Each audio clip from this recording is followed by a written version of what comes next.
Success. Success అనేది ఊరికే రాదు.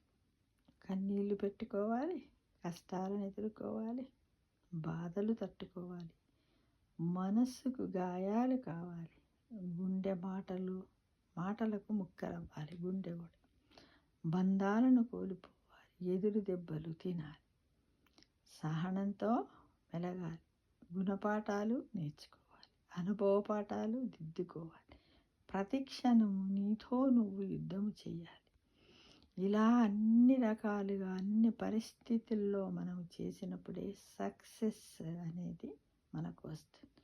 అప్పుడప్పుడు కూడా మనము కన్నీళ్లు పెట్టుకుంటూ ఉంటాం, ఎంతో తీవ్రంగా బాధపడతాం, మానసిక ఒత్తిడికి కూడా గురి అవుతాం.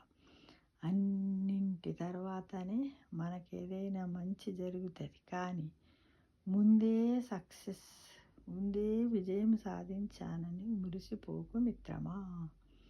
ఇవన్నీ కూడా నిజంగానే మనం చిన్నప్పటి నుంచి ఎదుర్కొంటూనే ఉన్నాం.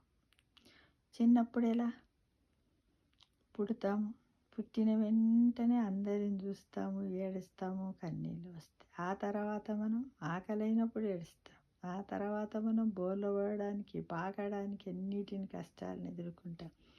అప్పుడు మనకు దెబ్బలు తాకితే బాధపడతాం.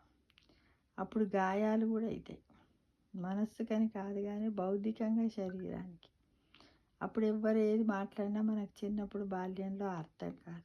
ఆ తర్వాత ఎవరైనా మనన్నంటే మనము వాళ్ళు మాట్లాడిన మాటలతో అమ్మయ్య నన్ను ఇంత మాట అన్నారు అని ఇలా బాధపడిపోతాం. అంటే గుండె ముక్కలు అవుతుంది. ఒక్కోసారి అమ్మాయినా, అక్క అయినా, అన్న తమ్ముడు ఎవరైనా అయినా సరే నేను మాట్లాడను పో అని కూడా బంధాలను కోల్పోవలసి వస్తుంది. కొన్ని ఎదురు దెబ్బలు కూడా తింటాం.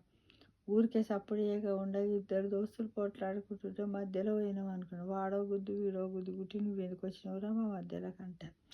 ఇలా ఎన్నో రకాలైనటువంటివి ఉంటాయి.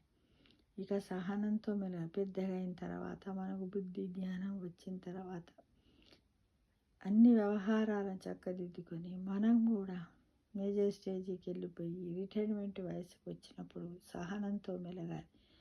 మధ్య వయసులో ఉన్నప్పుడు కూడా అంతే, పిల్లలను పెంచేటప్పుడు చేసేటప్పుడు ఆర్థికంగా కానీ, మానసికంగా కానీ, బౌద్ధికంగా కానీ మనం చాలా సహనంతో పనులన్నీ చేయాల్సి ఉంటుంది మిత్రమా. దానివల్ల మనం అందరి సంఘంలో ఉన్నటువంటి సభ్యులందరూ సమాజ జీవులం కదా, ఆ సమాజంలో అందరితో కలిసిమెలిసి ఉండాల్సి వస్తుంది. అప్పుడు ఒక్కొక్కరు ఒక్కొక్క రకంగా ఉంటారు. వాళ్ళ నుంచి కూడా మనం ఎన్నో గుణపాఠాలు నేర్చుకుంటాం.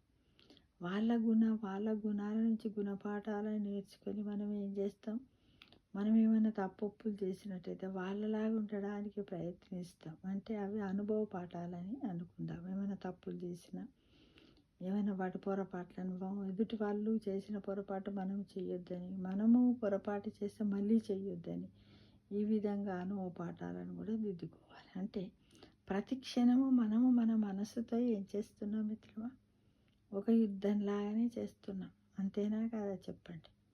మనిషి పుట్టి నుంచి మరణించే వరకు ప్రతి క్షణము నీతో నువ్వు యుద్ధం చెయ్యాలి, చేస్తూనే ఉండాలి. అప్పుడే మనం సక్సెస్ సాధిస్తాం మిత్రమా.